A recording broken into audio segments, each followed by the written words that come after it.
So today I'm going to show you how to use different spelling and grammar checkers with Google Docs.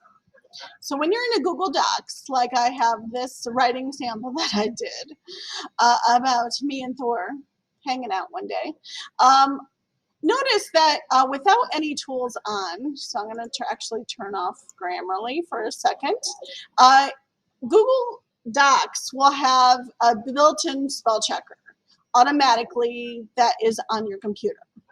And it will put red squiggles underneath possible misspelled words. And then it will put like blue squiggles underneath possible like weird phrasing or weird words that you're choosing, words it doesn't really know. Now, to use the built-in Google Docs spell checkers and grammar tools, you would go to Tools, Spelling and Grammar, and then make sure these are the second two things have a check mark in front of it. There's also this top thing here to do a spelling and grammar wizard, where it will take you to each word and you could go through and correct the choice it's giving you. However, it's usually only giving you one choice, and you only see the word. It's not telling you any of their information. So sometimes it's not always the best choice that you're given. So I don't usually recommend the regular standard spell checker built into Google Docs, just because especially if you have things like dyslexia, it's not the way we misspell words, because I'm dyslexic too. The way we misspell words isn't always going to be caught by a typical grammar check, and we're not going to get good choices back.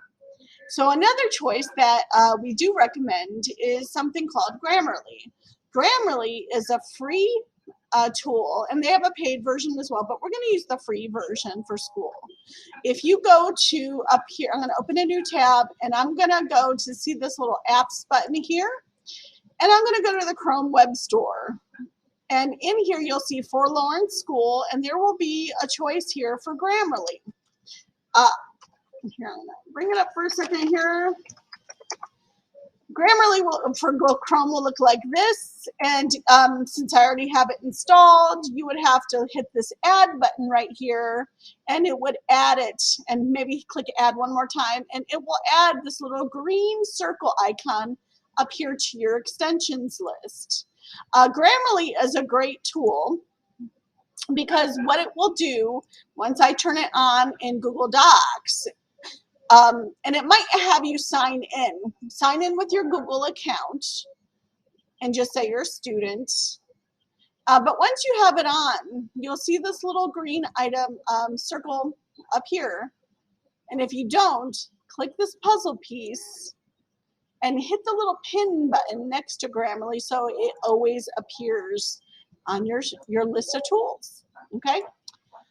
Grammarly, once you have it turned on in Google Docs, will actually, let me zoom in a little, will actually give you this number down here. And when it gives you these like red lines, you'll see a choice on here.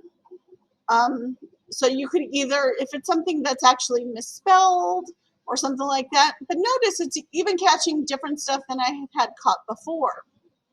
What you could do instead is where it says see more in Grammarly, you could go there and it will tie these things to you. So you could actually click on each of these and it gives you more information about why that's misspelled. So it's saying the word confused is not in the dictionary. So it's recommending this word with the S instead of a Z. So if I click that, it's going to correct that word in my document. And I like this because it will actually give you a reason why. That's really important. You could go to the next word on the list, which is Asgard. And look, it found the word Asgard, which the Google spell checker did not find. Asgard is a name of a fictional place in the Marvel universe where Thor is born. So you could actually click on that and it will correct it in my document. Okay? I'm not going to correct everything because I'm going to show you a different spell checker as well. But you can see it'll color code either correctness, engagement, delivery, and clarity, which is how clear your writing is. Okay.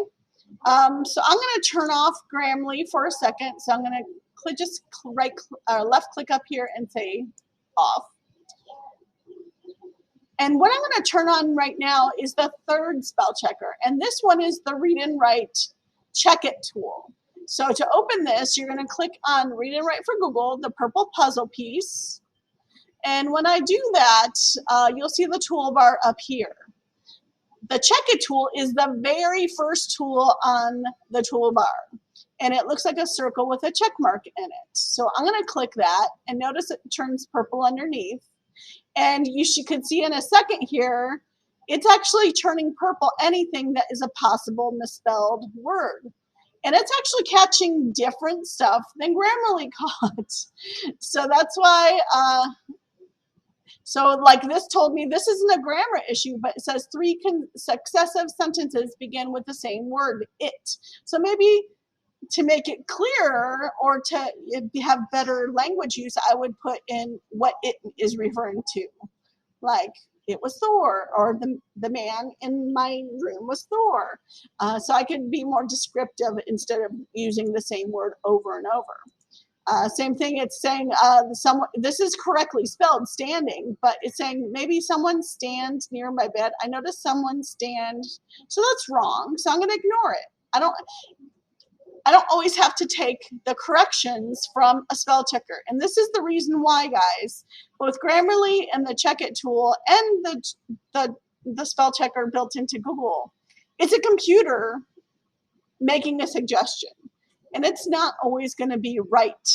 So if you think you're correct, then ignore it.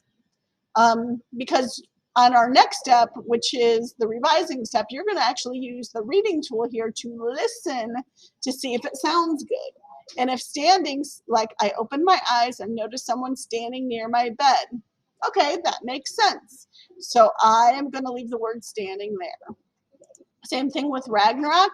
It found the word Ragnarok, which I had not spelled correctly. So I'm going to correct that. And notice it gave me another one. I forgot a comma, so I'm going to fix that. And the goal of this is you would go through here. So Stormbreaker, I'm going to keep as one word. So I'm going to add it to my dictionary. That's my personal dictionary. So I'm going to keep that there. And it's also giving me another choice here, carrying a Stormbreaker axe. Well, no, it's not. There's not a lot of Stormbreakers, so I'm going to say no. Maybe I should say the Stormbreaker. That would make it sound better. I would probably get that one when I'm revising it by listening to it. And you would just keep working through this until you make all your corrections. And again, it doesn't really matter what tool you use, whether it's the Check It tool, whether it's